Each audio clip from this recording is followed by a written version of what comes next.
Hello, hello. Can y'all hear and see me? Am I coming through okay?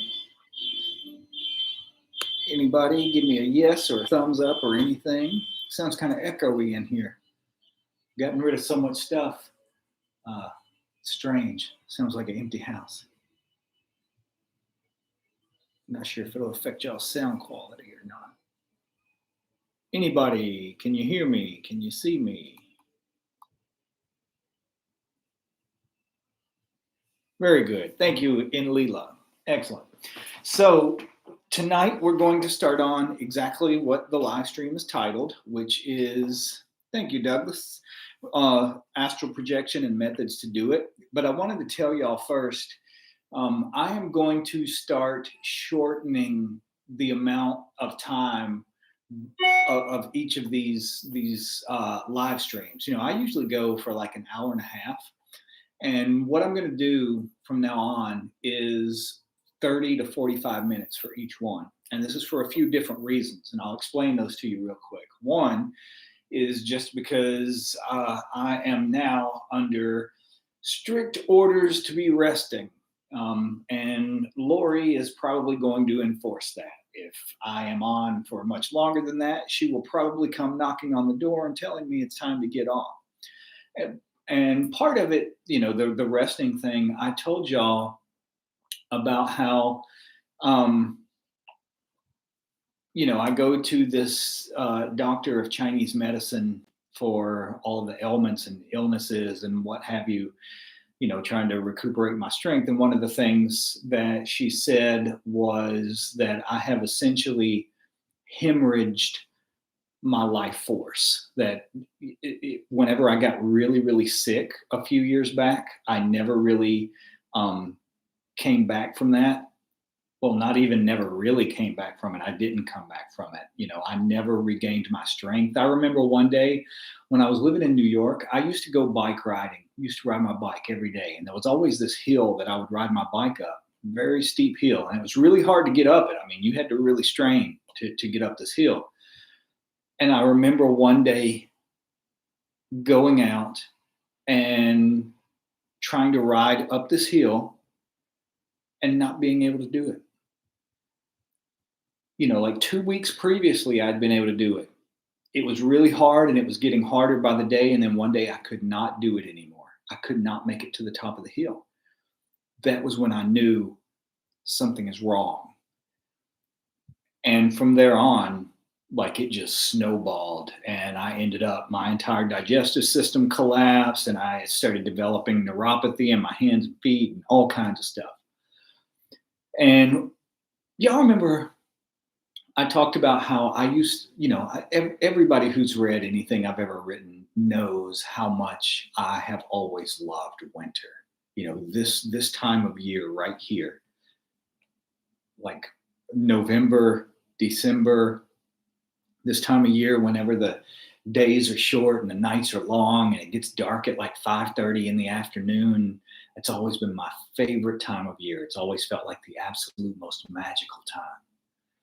I loved the cold. I loved the snow. And yeah, and Leela says, I remember the rice diet. Yes, to winter and Christmas. You go into a swoon. And Matthias says home. Exactly. That's what winter always felt like to me, home. But around that same time that I got sick and I could no longer ride my bike up that hill anymore, I also couldn't take the cold anymore. It hurt me. Anytime I would get cold really easy. And I would be painfully cold.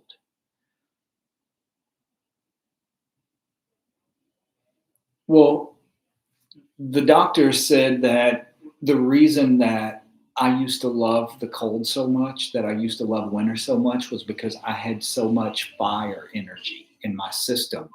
And being in the cold, being in winter, would balance me out. And then whenever I lost all of my fire energy, which equates to your life force, I could no longer tolerate the cold. It didn't balance me out anymore. It was depleting me, hurting me. And I always remembered living in New York, one of the things you see everywhere in Chinatown, everywhere in Chinatown, like every store in Chinatown, if you buy something, they put it in a red plastic bag. I don't know where they get them, but they all use these like fire red plastic bags. And you get like all of these things to hang in your home, like feng shui that, change the energy of your home. They were all red. They all had red tassels on them, like everything red, all kinds of red. And when I asked somebody about it one time, like, why is everything in like traditional Chinese culture red?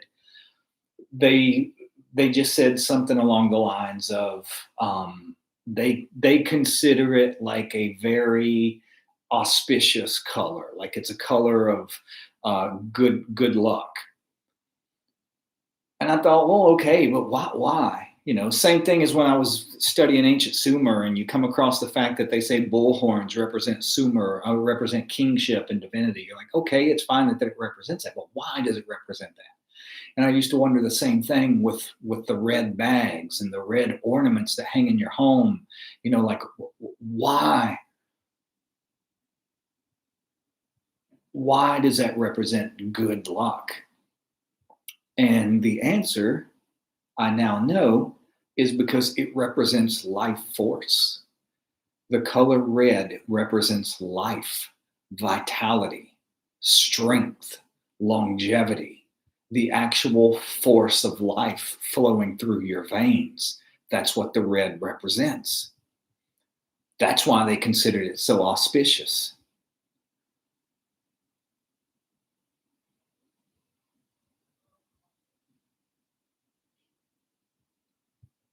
But anyway, that's one of the reasons that I'm going to be limiting the time on here. But there's a couple of other reasons too. Number one is because I've been doing this 30-day challenge, and which goes in the face of trying to rest, and I'm getting in trouble for this too. I'm not supposed to be doing it either, but I've been doing like 100 kicks a day for 30 days.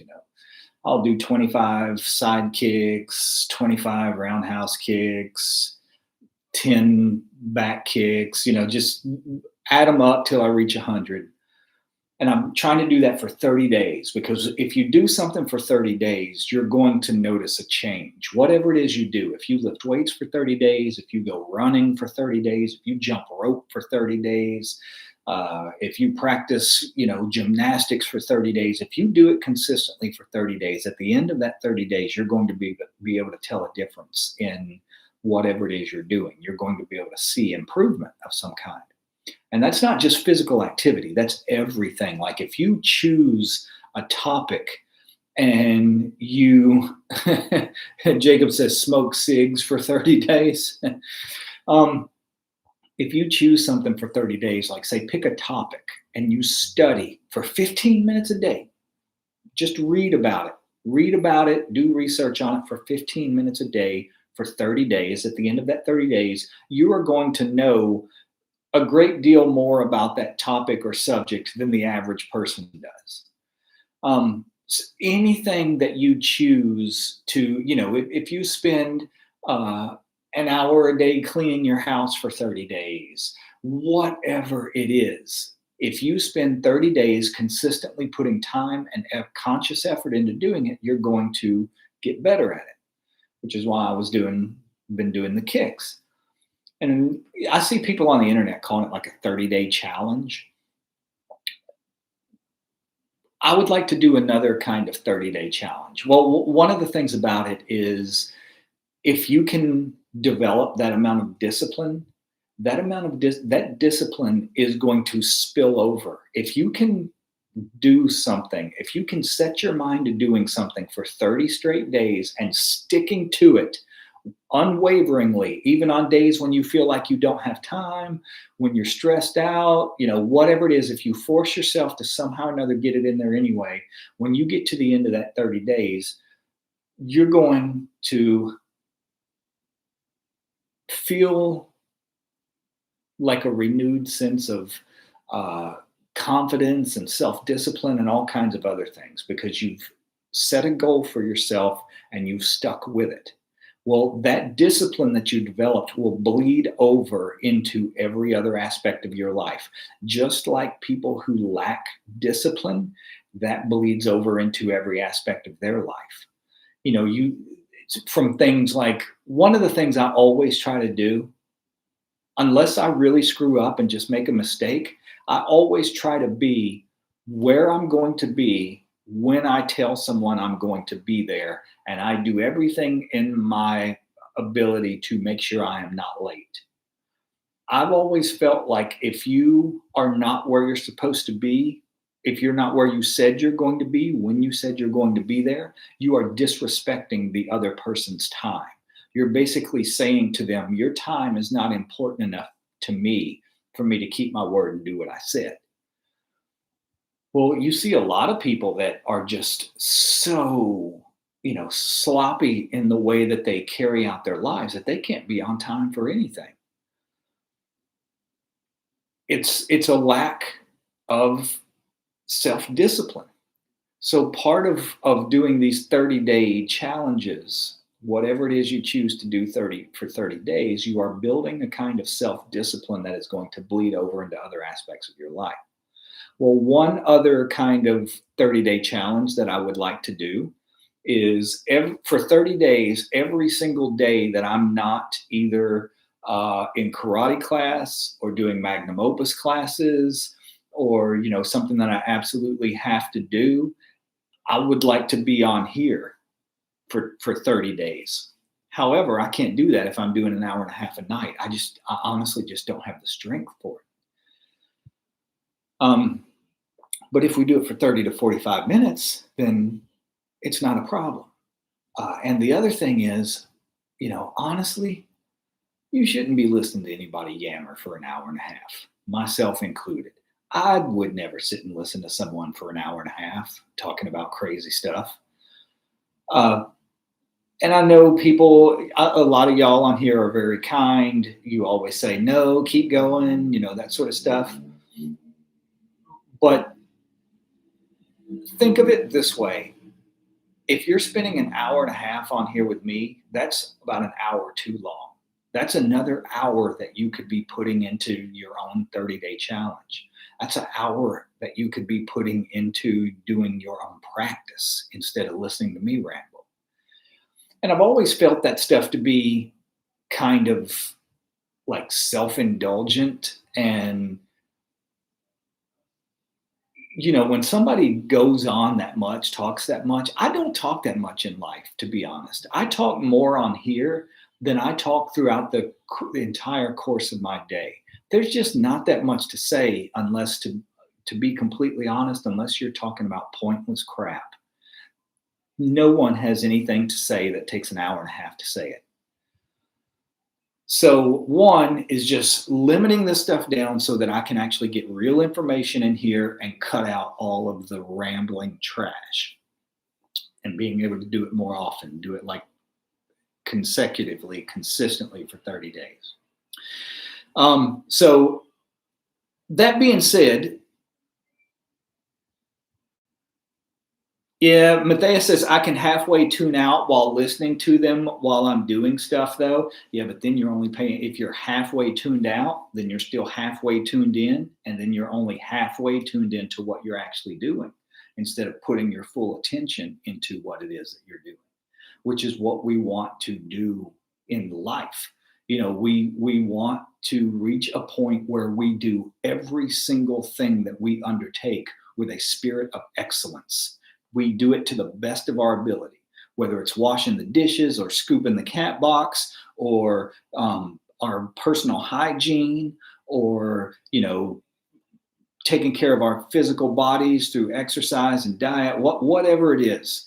We want to do everything we do with a spirit of excellence. That, once again, that self-discipline will bleed over into other aspects of your life, and you will notice and see that other aspects of your life start to change and improve. Yes, Dr. Andrea Tickle says, and physical excellence. Yes. Okay. So I'm going to shut up talking about this stuff and actually get into what we're supposed to be talking about tonight, which is Astral Projection, Method 1, Transfer of Consciousness. And the reason I called it that is because, once again, we're going back to this book, and that's the chapter of this title, the title of this chapter, sorry. Astral Projection, Method 1, General Transfer of Consciousness. I found this book to be really, really helpful when I was doing this stuff. I mean, I'm always kind of hesitant to even talk about this topic because, to be honest, most people that I personally, and I'm not saying everyone, but I'm saying most of the people that I come across in the world of magic who start talking about this stuff, it's just hardcore Fruit Loop cosmic woo-woo crap that I zone out 10 seconds into whatever they're talking about. You know, whenever they start telling you all of these crazy stories and stuff, and it's just like, I don't care, man. I don't want to hear this. This book is very, very grounded in reality. The physical world makes you understand what this stuff actually is and how to do it without all of that woo-woo and all of those crazy stories and all of the make-believe stuff that you come across so often whenever you hear people talking about this stuff. And I read this book when I was in prison and used it and got a lot out of it. And I'm going to talk about it a little bit as we're going through, but I'm going to start reading.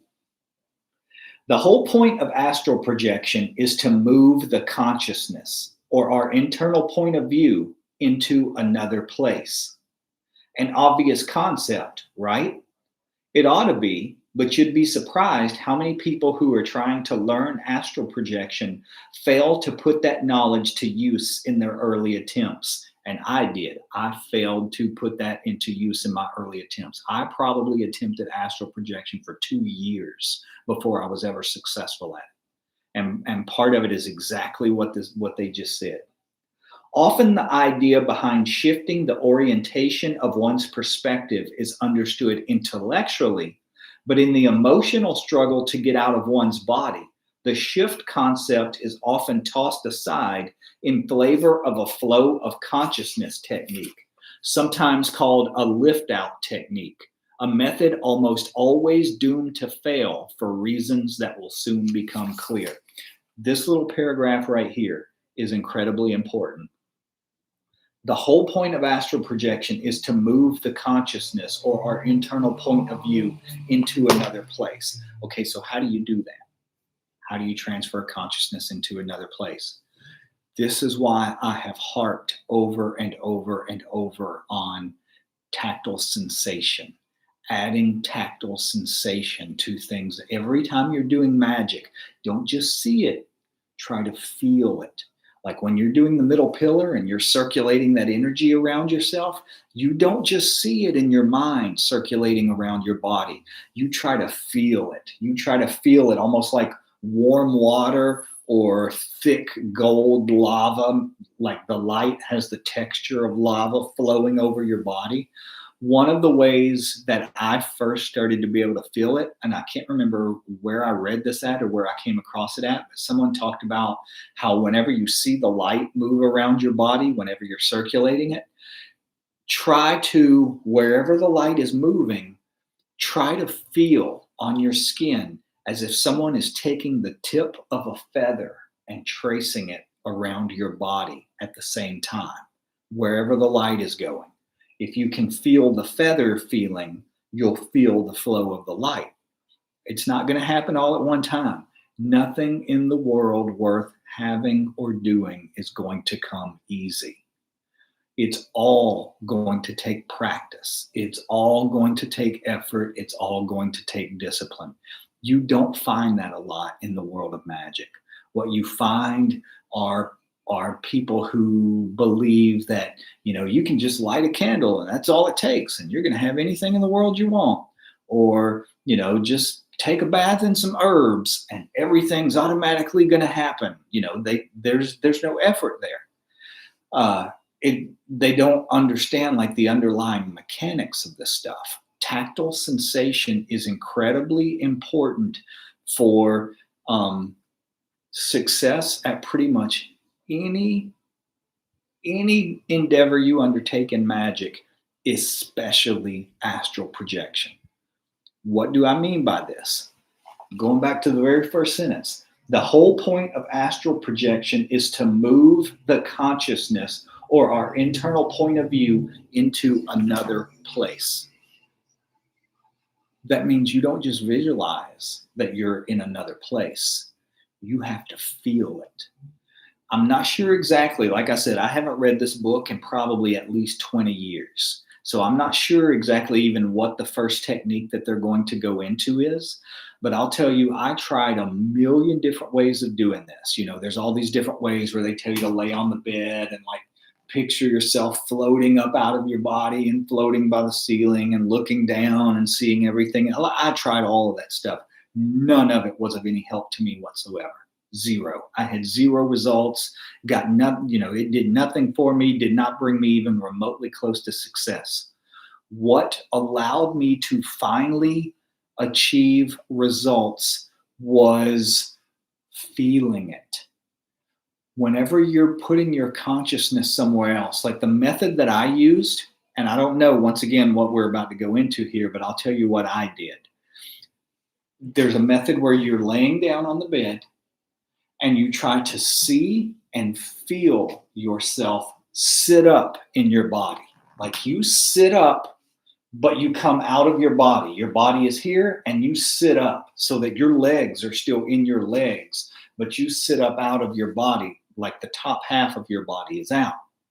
Then you pick your feet up out of your feet and swing them over and put them on the floor so that you're still sitting in your body, but your feet are on the floor and your top half is raised up, but your butt is still making a physical connection to your body. And then you stand up out of your body and you're standing right next to the bed where your body is. Most people aren't doing anything but visualizing this. That's not going to get you the results. You have to feel that body outside of your body. Now, you are never going to be completely and absolutely unconscious of your physical body. Like you're only in this astral body and you're going around doing stuff, going wherever, doing whatever, and you have no connection or no feeling or anything else of your physical body. That will never be the case. You will always, and this is why one of those things also where people tell you, you might get trapped out of your body, sucked into some other dimension, or somebody else might, some other spirit might get into your body while you're gone, all this kind of stuff. None of that stuff is even remotely true. Once again, that's what I mean by all the cosmic woo-woo stories and all that kind of stuff, all the make-believe, or sometimes, honestly, it's not even make-believe. It's like a kind of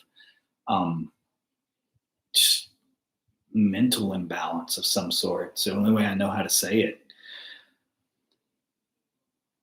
What you're trying to do over time is get to the point where you're paying more attention to the part of your consciousness that you're projecting out than you are to your physical body. You can switch back and forth in a split second. But in the beginning, the challenging part is going to be to maintain that consciousness outside over here without constantly flashing back and forth between body and astral body, physical body and astral body. One of the ways to strengthen that is start doing the middle pillar in your astral body. Whenever you're visualizing and feeling that you're standing next to your body, start doing the middle pillar. See the light above, bring it down, form the energy sphere at your crown chakra, the one at your throat, the one at your chest, but don't feel it in your physical body that's laying on the bed. Try to feel it in the body, in the astral body. Try to feel it as if you're doing it next to yourself.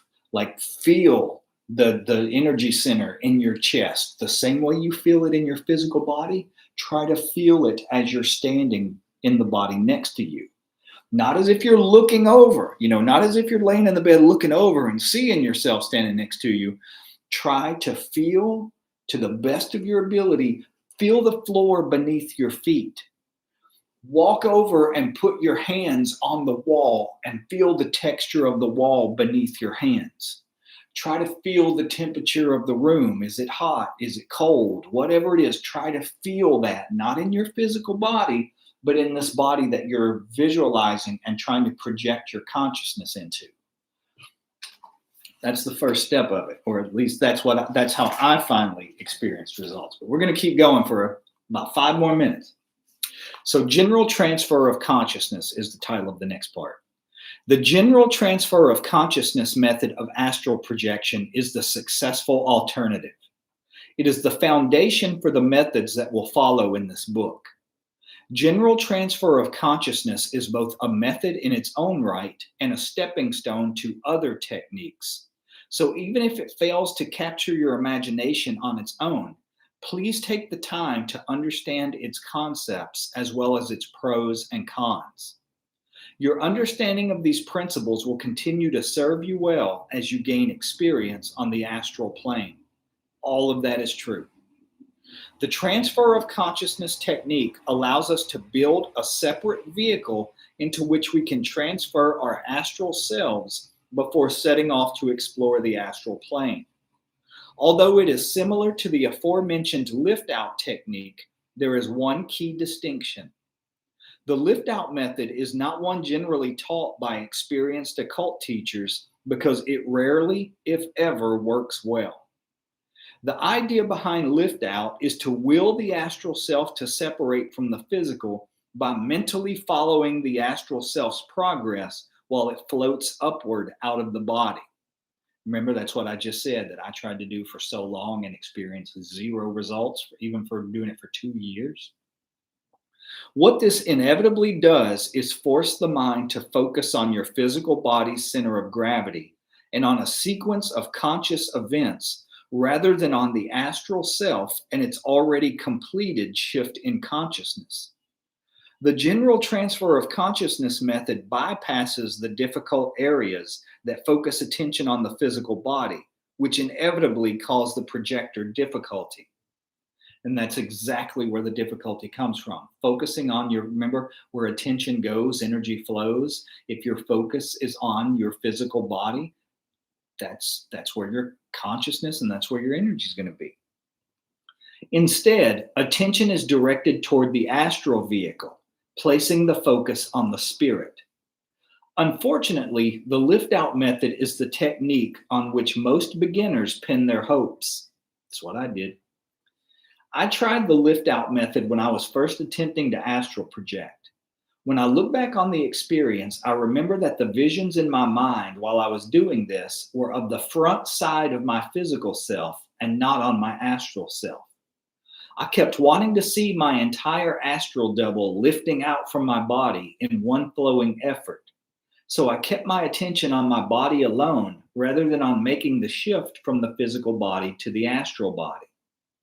Even though I must have been aware of this problem on some level, I still fully expected that if I could just will it right, I would feel my astral body make the transition simultaneously from head to toe. Hindsight allows me to see the flaws in this idea, but at the time, I wasted many nights and a lot of energy on something that had very little chance of working. If you are a beginner who wants to remain close to the security of your physical body as you learn to project, and many do, then the general transfer of consciousness into another vehicle may work best for you.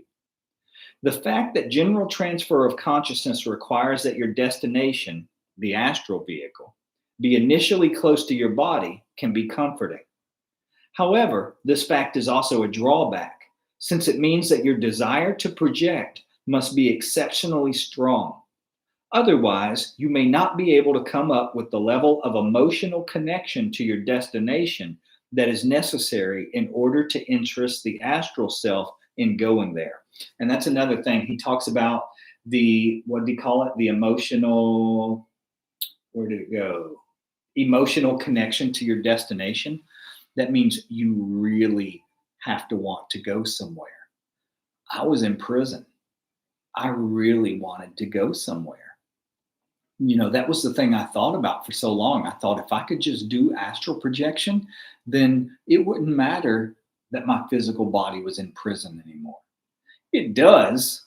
You learn in hindsight it does, because your astral body does not have the same um, level of sensory perception in the physical world that your physical body does. Like the astral body does not smell, touch, taste, see, or feel the same way that the physical body does, because it does not have um, physical senses connected to it. It doesn't have a nose, it doesn't have an olfactory sense, it doesn't have an ocular sense.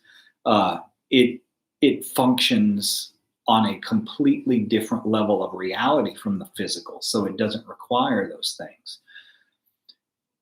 But I didn't know all that at the time.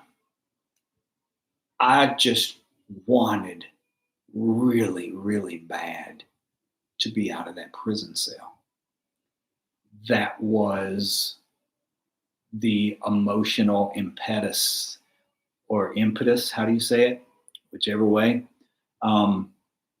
that allowed me to finally experience something. The method that I just described, and I'm getting off here in 1 second, the method that I just described about sitting up out of your body, some people are going to find that to not have enough emotional drive behind it. They want to go somewhere amazing and see something amazing and do something amazing. They don't just want to astral project into their own room where their body is laying. What's the fun in that? I can just open my eyes and see this room. I can just open my eyes and see that prison cell. Why did I want to astral project into a prison cell? But that's where I started. And that's what allowed me to achieve success. We're going to go deeper into this. We're going to keep reading this. We're going to keep going into all the different methods that I don't know if Eden McKay is a man or a woman, not positive. But we're going to keep going deeper into Eden's methods, the different ways that they use to describe how to do this stuff. That's what we're going to pick up the next time. And Matthias says, Leonid's meteor shower tonight. If you are in a place with low light pollution, you may be able to enjoy some shooting stars. So if you're out in the countryside somewhere, you might be able to see some shooting stars tonight. I am not. I have all the light pollution of the French Quarter, so I won't be able to see them. But y'all are going to start seeing me on here a lot more often. And I'm going to try to cram as much substance as I can into this time as possible. Less jibber jabber, more substance. Giving y'all stuff you can actually use. That's what I want to do. Okay, guys. As usual, I just want to say thank y'all for bearing with me. Thank y'all for supporting me. Thank y'all for wanting to explore this stuff with me, talk about this stuff, and I hope you get something useful out of it. Thank you, Douglas. Thank you, Max. Thank you, Christy. Jamon, thank you. Okay, guys, love y'all, and I'll talk to you in a couple of days.